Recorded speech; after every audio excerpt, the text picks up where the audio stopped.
Kriminalisasi yang diderita oleh Anas Urbaningrum, mantan Ketua Partai Demokrat, mulai terkuak. Benarkah apa yang dinyatakan oleh Elizabeth Susanti ini? Bagaimana dan apa yang dilakukannya sehingga Anas Urbaningrum harus mendekam di penjara selama ini? Berikut ini diduga suara Elizabeth Susanti. Saya yang bertanda tangan di bawah ini, nama Elizabeth Susanti SHM Hum alias LAY Santi Pragnya Paramita Cahyaning Suhita SHM Hum. Alamat Ororo 2 nomor 9 Surabaya.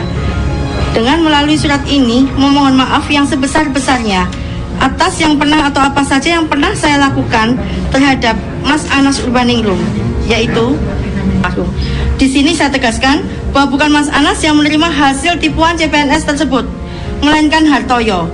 Dan SBY Bu Ani lah yang memerintahkan pada saya untuk mengatakan hal tersebut. Karena pada waktu itu juga bersamaan dengan ramainya nyanyian Nasaruddin tentang kasus Hambalang dan Wisma Atlet yang menyebut-nyebut Mas Anas terlibat. Padahal tidak, karena di awal pengakuan Nasaruddin, Abraham Samad selaku Ketua KPK pada waktu itu, saya diminta oleh Pak SBY menemui di sebuah kamar suite room Hotel Grand Hyatt Jakarta, sebenarnya menolak pesanan Pak SBY agar menjadikan Mas Anas Urbaningrum sebagai tersangka. Karena menurut Abraham Samad waktu itu tidak bisa menjadikan seorang menjadi tersangka tanpa ada bukti yang kuat dan hanya berdasarkan nyanyian Nasaruddin. Semua bukti chat BBM, rekaman pembicaraan saya masih saya simpan.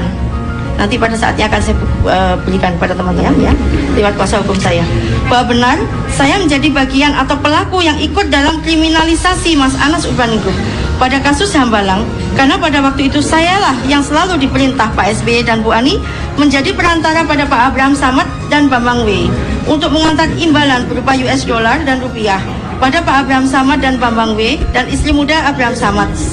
Persis seperti yang sudah saya jelaskan lengkap pada testimoni saya. Di sini saya tegaskan, saya tahu benar bahwa Mas Anas Urbaningrum tidak bersalah pada kasus hukum yang dijalaninya saat ini. Mas Anas hanya korban kriminalisasi Pak SBY, Bu Ani, Abraham Samad dan Bambang W. Dan memang seharusnya sangat tidak layak Mas Anas dihukum seperti sekarang. Testimoni yang disampaikan oleh Elizabeth Susanti harusnya menjadi pegangan atau tonggak baru bagi KPK atau penegak hukum lainnya untuk memulai atau menguak kembali kasus Hambalang yang menyeret Anas Urbaningrum sebagai korban kriminalisasi pada kasus ini. Mungkinkah ini dilakukan? Kembali kepada nurani para penegak hukum. Kalau testimoni Elizabeth Susanti ini benar. Permintaan maaf saya dan testimoni saya, kriminalisasi Mas Anas, kuasa hukum saya disiarkan pada Mas Anas Urbaningrum. Mudah-mudahan saya mendapatkan maaf dari beliau. Oh, berhenti, sudah cukup. Saya sudah tidak bisa menutupi Peko lagi. Dan jangan sampai Peko bilang tidak mengenal saya, daripada saya ungkap yang lain. Jadi saya masih punya banyak bukti tentang kejahatan CPS.